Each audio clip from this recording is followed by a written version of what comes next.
ایران اور اسرائیل کی جنگ چھڑ گئی ہے اور ہو سکتا ہے کہ یہ تیسری عالمی جنگ کا سبب بن جائے۔ آپ کو پتہ ہے کہ اسرائیل نے ایران کے اوپر حملے کیے، ان کی جوہری تنصیبات کو نشانہ بنایا، اس کے علاوہ ان کے آرمی کے افسران اور ان کے سائنسدان ان کو بھی شہید کر دیا گیا۔ جواب میں ایران نے اعلان جنگ کیا اور 100 سے زیادہ ڈرونز اسرائیل کی طرف بھیجے۔ خطے میں کشیدگی چل رہی ہے تو امریکہ نے اپنی روش برقرار رکھتے ہوئے بیچ میں چھلانگ ماری، اور ڈونلڈ ٹرمپ صاحب کہتے ہیں کہ اگر ایران نے حملہ کیا تو پھر امریکہ اسرائیل کے ساتھ کھڑا ہو کر ایران پہ حملہ کرے گا۔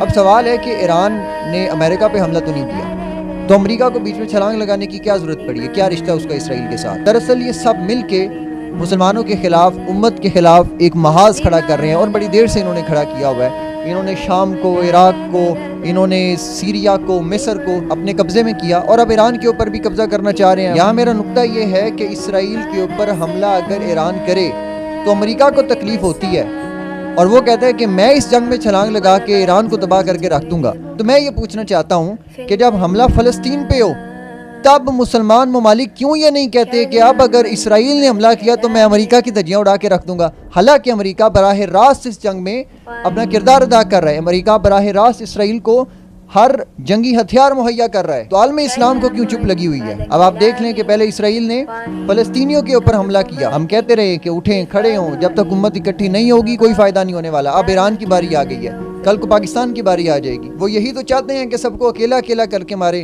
ان کو ملک کی بنیادوں پہ تقسیم کریں، اور امت کے بڑے نظریے کے تحت یہ نہ لڑیں بلکہ ملک کی بنیادوں پہ تقسیم کریں اور ایک ایک کا خاتمہ کر کے رکھ دیں۔ خدا را اپنی فکری اصلاح کریں، اور اقبال نے کہا تھا کہ ان تازہ خداؤں میں بڑا سب سے وطن ہے، اس کا جو پیرہن ہے مذہب کا وہ کفن ہے۔